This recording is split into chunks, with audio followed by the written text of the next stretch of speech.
हाय friends आपको स्वागत करुच्ची study with Rinku Sahu channel ए क्लास रे आमे ओडिया ग्रामर रो शब्द विषय पढ़ा। आपण जदि प्रथम थर पर आम चैनल आसी ताहले चैनल को सब्सक्राइब करंतु ता सहित टेलीग्राम ग्रुप रे जॉइन होने ताहले डिस्क्रिप्शन को जाई जॉइन हो पारे। ओडिया ग्रामर अन्य मध्य क्लास करा जायछि ताहाको देखिबा पई चाहंती ताहले आम चैनल रो ओडिया ग्रामर प्लेलिस्ट को जाई देखि पारबे। अन्य मध्य टॉपिक मानकर क्लास करा जायछि ता सहित आमे विभिन्न एग्जाम रो प्रीवियस क्वेश्चन को डिस्कशन करा जायछि। सीटी एग्जाम हला, बीडी एग्जाम, ओटीटी, ओएसटीटी बा अन्य एग्जाम मानकर मध्य प्रीवियस क्वेश्चन को मध्य डिस्कशन करा जायछि ताहाको मध्य आपण आम चैनल रो ओडिया ग्रामर प्लेलिस्ट को जाई देखि पारबे। एही क्लास रे आमे शब्द विषय पढ़िबा। शब्द कहा कहा जाय अर्थ प्रकाश करुवा गोटे वर्ण बा वर्ण मानकर समष्टि को आमे शब्द कहितौ। अर्थ प्रकाश करुवा गोटे वर्ण बा वर्ण समष्टि को आमे शब्द कहितौ। जदि अर्थ प्रकाश न करे ताहले आमे ताहाको शब्द कहि परिबा नाही। जेमिति कि जा हेउची गोटे गोटे वर्ण अटे एवं यह अर्थ प्रकाश करूची खा, जा, खा, आस, सॉरी आ, ह, घर हेउची दुईटी वर्ण एवं यह अर्थ प्रकाश करूची शगड़। यह समस्त गोटे वर्ण है बा दुईट वर्ण है एवं यह अर्थ प्रकाश करुच्ची तेणु ताहाको आमे शब्द कहि परिबा। जदि अर्थ प्रकाश न करे ताहले आमे ताहाको शब्द कहि परिबा नाही। रूप भेद को नहीं शब्द दुई भागर विभक्त। रूप भेद को नहीं शब्द दुई भागर विभक्त करा जायछि। सेगुड़िक होछि मौलिक शब्द एवं व्युत्पन्न शब्द। रूप भेद को नहीं शब्द दुई भागर विभक्त, गोटे होछि मौलिक शब्द एवं गोटे होछि व्युत्पन्न शब्द। जो शब्द गुड़िक गोटे एकक अर्थात एथिरु कौनसी गोटे ध्वनि बा वर्ण काटिदेले ताहा सही पर्यायवाची अर्थ प्रकाश करिबारे अक्षम हुए ताकू आमे मौलिक शब्द कहा जाए। अर्थात मौलिक शब्द क्या आमे कहिथौ जो शब्द रे बा वर्ण रे गोटे वर्ण को काटिदेले अर्थ प्रकाश करिबारे अक्षम हुए ताहाकू आमे कोन कहिथौ मौलिक शब्द कहिथौ। अर्थात गोटे वर्ण को जदि आपण काटिदेबे ताहले ताहा मीनिंगलेस हो जाए ताहाको आमे कोन कहिथौ मौलिक शब्द कहा जाए। जेमिति कि धाई आमे ई को काटिदेबा ताहले धार कोनोसी मीनिंग रहबो नाही। आई आ को आमे ई को काटिदेबा ताहले कोन रहबो गोटे मीनिंग रहबो नाही। आर बीणा एठारे आमे बी को काटिदेबा ना रो कोनोसी मीनिंग रहबो नाही। धन ध को काटिदेबा ताहले न रो कोनोसी मीनिंग रहबो नाही। तेणु आमे जो शब्द रे बा वर्ण रे गोटे वर्ण को काटिदेले अर्थ प्रकाश करिबारे अक्षम हुए ताकू आमे कोन कहिथौ मौलिक शब्द कहा जाए। अर्थात मीनिंगलेस हो जाए ताकू आमे कोन कहिथौ मौलिक शब्द कहिथौ। व्युत्पन्न शब्द कहा कहा जाए। व्युत्पन्न शब्द कहा कहा जाए मूल शब्द रे बा धातु रे प्रत्यय जोग करा जाए नूतन शब्द गठन करा गले ताकू व्युत्पन्न शब्द कहा जाए। मूल शब्द रे बा धातु रे प्रत्यय जोग करा जाए नूतन शब्द गठन करा गले ताकू आमे कोन कहिथौ व्युत्पन्न शब्द कहा जाए। अर्थात ताहा गोटे शब्द थिबो ताहा मीनिंग थिबो जेमिति कि पाठुआ पाठयुक्त उआ पाठर मीनिंग अछि उआर उआ को आमे लगाई कि आमे अन्य शब्द गठन करछे ताहाको ही कहा जाए व्युत्पन्न शब्द। जेमिति कि एग्जांपल देखिबा एठारे पाठुआ दिया जायछि तेनो पाठयुक्त उआ एवं एठारे जदि आमे एही व्युत्पन्न शब्द रे गोटे काटि देले एहा मीनिंगलेस हेबो नाही।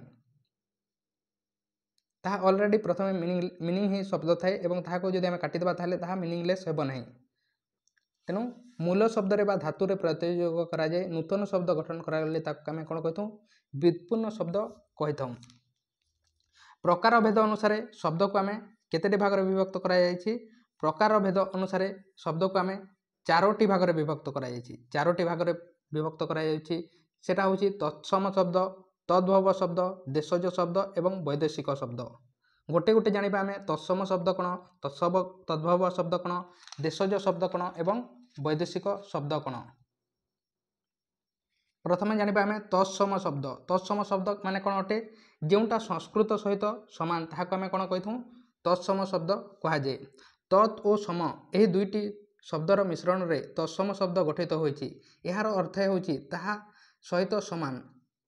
ताहा सहित समान कहा सहित समान संस्कृत सहित समान।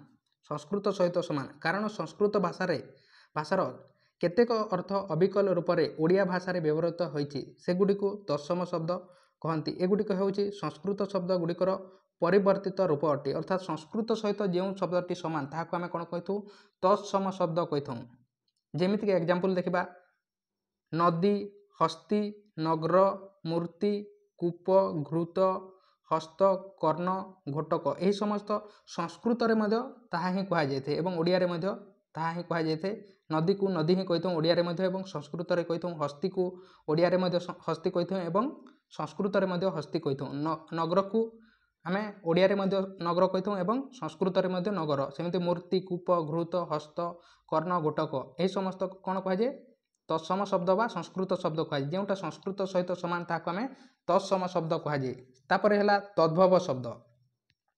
ତଦ୍ଭବ ଶବ୍ଦ ମାନେ କ'ଣ ଅଟେ? ଯେଉଁଟା ସଂସ୍କୃତରୁ ଜାତ, ଏହାର ଅର୍ଥ ତହିଁରୁ ଉଦ୍ଭବ, ଅର୍ଥାତ୍ ସଂସ୍କୃତରୁ ଜାତ ଅନେକ ସଂସ୍କୃତ ଶବ୍ଦ କାଳକ୍ରମେ ରୂପାନ୍ତରିତ ହୋଇ ଓଡ଼ିଆରେ ହୋଇଛି। ତେଣୁ ଅର୍ଥାତ୍ ସଂସ୍କୃତରୁ ଯେଉଁଟା ଆସିଛି ତାହାକୁ ଆମେ କ'ଣ କହିଥାଉ?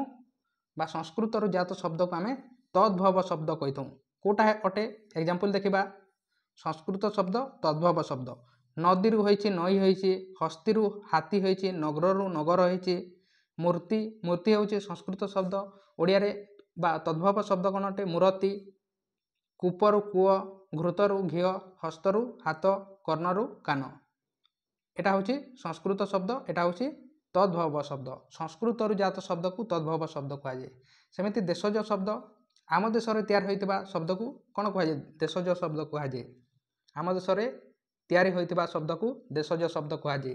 ଓଡ଼ିଆ ଭାଷାରେ ବ୍ୟବହୃତ କେତେକ ଶବ୍ଦ ସଂସ୍କୃତ ମୂଳକ ନୁହେଁ, ଏଗୁଡ଼ିକ ଏ ଦେଶର ଲୋକମାନଙ୍କ ମୁହଁରୁ ଆପେ ଆପେ ହୋଇଛି। ଏଗୁଡ଼ିକୁ ଏକ ଦେଶରୁ ଉଦ୍ଭୂତ ହୋଇଥିବାରୁ ଏଗୁଡ଼ିକୁ ଦେଶଜ ଶବ୍ଦ କୁହାଯାଏ। ଅର୍ଥାତ୍ ଆମ ଦେଶରେ ଯେଉଁଟା କରାଯାଇଛି ତାହାକୁ ହିଁ ଦେଶଜ ଶବ୍ଦ କୁହାଯାଏ। କେଉଁଟା ଅଟେ? ଏକ୍ଜାମ୍ପଲ୍ ଅଲିଆ, ଅଡ଼ା, ଏଣ୍ଡୁରି, କଣ୍ଢେଇ, କୁଟା, ଖାଣ୍ଟି, ଗହଲ, ଗାଲୁଆ, ଜନ୍ଦା, ଜାମୁକା, ଡେଙ୍ଗା, ଢାଙ୍କୁରି, ବରା, ହାକୁଟି ଏହି ସମସ୍ତ ହେଉଛି ଦେଶଜ ଶବ୍ଦ। ଅର୍ଥାତ୍ ଆମ ଦେଶରେ ତିଆରି ହୋଇଥିବା ଶବ୍ଦକୁ ଦେଶଜ ଶବ୍ଦ କୁହାଯାଏ। ସେମିତି ବୈଦେଶିକ ଶବ୍ଦ, ବୈଦେଶିକ ଶବ୍ଦ କାହାକୁ କୁହାଯାଏ? ବିଦେଶରୁ ଆସିଥିବା ଶବ୍ଦକୁ କ'ଣ କୁହାଯାଏ? ବୈଦେଶିକ ଶବ୍ଦ କୁହାଯାଏ। ବିଦେଶରୁ ଆସୁଥିବା ଶବ୍ଦକୁ ବୈଦେଶିକ ଶବ୍ଦ କୁହାଯାଏ।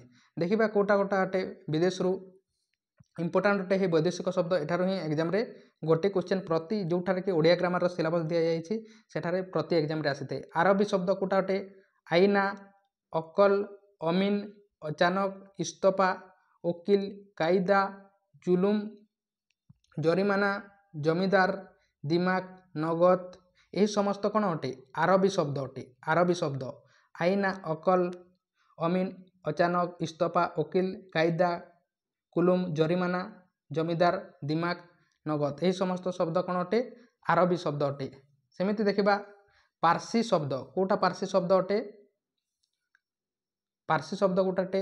ଅଙ୍ଗୁର, ଆମଦାନୀ, କରଜ, କାମିଜ, ଖଜଣା, ଖାତା, ଖାତିର, ଗୁମାସ୍ତା, ଚଷମା, ମାଲିକ, ପେସ୍ତାର, ମୁକ୍ତିଆର ଏହି ସମସ୍ତ ଶବ୍ଦ କ'ଣ ଅଟେ? ପାର୍ସୀ ଶବ୍ଦ ଅଟେ। ତୁର୍କୀ ଶବ୍ଦ ଦେଖିବା। ତୁର୍କୀ ଶବ୍ଦ କେଉଁଟା ଅଟେ?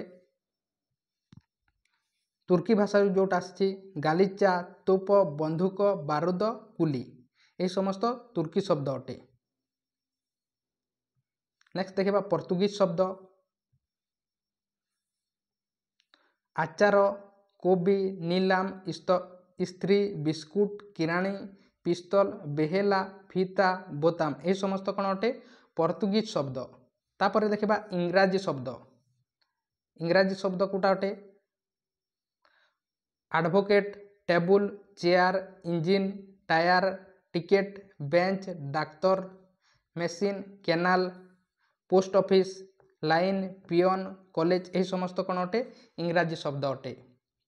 ତାପରେ ଦେଖିବା ଶବ୍ଦକୁ ତାହାର ଅର୍ଥବୋଧକୁ ନେଇ ମଧ୍ୟ ତିନି ଭାଗରେ ବିଭକ୍ତ କରାଯାଇଛି। ଅର୍ଥବୋଧକୁ ନେଇ ମଧ୍ୟ ତିନି ଭାଗରେ ବିଭକ୍ତ କରାଯାଇଛି। କେଉଁଟା ଅଟେ? ରୂଢ଼ ଶବ୍ଦ, ଯୋଗରୂଢ଼ ଶବ୍ଦ ଏବଂ ଯୌଗିକ ଶବ୍ଦ। ରୂଢ଼ ଶବ୍ଦ ମାନେ କ'ଣ ଅଟେ? ଯେଉଁ ଶବ୍ଦ ପ୍ରକୃତି ପ୍ରତ୍ୟୟଗତ ଅର୍ଥ ପ୍ରକାଶ ନ କରି ଭିନ୍ନ ଅର୍ଥ ପ୍ରକାଶ କରିଥାଏ ତାହାକୁ ଆମେ କ'ଣ କହିଥାଉ? ରୂଢ଼ ଶବ୍ଦ କୁହାଯାଏ। ଅର୍ଥାତ୍ ରିଏଲ୍ ୱାର୍ଡ଼କୁ ଯେଉଁଟା ପ୍ରକାଶ ନ କରିକି ସେ ଅନ୍ୟ ୱାର୍ଡ଼କୁ ପ୍ରକାଶ କରିଥାଏ ତାହାକୁ ହିଁ ଆମେ କ'ଣ କହିଥାଉ? ରୂଢ଼ ଶବ୍ଦ କୁହାଯାଏ। ଯେଉଁ ଶବ୍ଦ ପ୍ରକୃତି ପ୍ରତ୍ୟୟଗତ ଅର୍ଥ ପ୍ରକାଶ ନ କରି ଭିନ୍ନ ଅର୍ଥ ପ୍ରକାଶ କରିଥାଏ ତାହାକୁ ଆମେ ରୂଢ଼ ଶବ୍ଦ କୁହାଯାଏ। ଯେମିତିକି ବ୍ୟାଘ୍ର। ବ୍ୟାଘ୍ରର ମାନେ କ'ଣ ଅଟେ? ଏହାର ଅର୍ଥ ପ୍ରତ୍ୟୟଗତ ଅର୍ଥ ଯିଏ ଆଘ୍ରାଣ କରେ ତାହାକୁ ହିଁ ବୁଝାଯାଏ। ଯିଏ ଆଘ୍ରାଣ କରେ ତାହା ହିଁ ହୋଇଥାଏ, କିନ୍ତୁ ଏହା ସିଂହ ଜନ୍ତୁକୁ ବୁଝାଯାଏ। व्याघ्र माने कौन कही आम सिंह ही कही किंतु यार अर्थ कौन प्रत्ययगत अर्थ कौन अटे जी आघ्राण करे जी मारी थाए ताकू ही बुझा जाए यह कहुए रूढ़ शब्द तापर यौगिक शब्द क्या कहुए सेकेंड लिखु यौगिक शब्द जदि नोट कर प्रकृति प्रत्ययगत अर्थ को जो शब्द प्रकाश करें ताकू यौगिक शब्द कहुए प्रकृति प्रत्ययगत अर्थ माने क्या कहुए जोटा रियल वर्ड को प्रकाश करें तार रियल मीनिंग को प्रकाश करें प्रकृति प्रत्ययगत अर्थ को जो शब्द प्रकाश करें ताकू यौगिक शब्द कहुए जमीक लेखक पालक पाचक यह समस्त तापर थर्ड रे कोटाटे जोगरूढ़ शब्द जो शब्दर व्युत्पत्ति अर्थ अनेक वस्तु को बुझाए मात्र तार गोटे अर्थ थाए ताकू ही कहुए जोगरूढ़ शब्द कहुए जमीक पंकज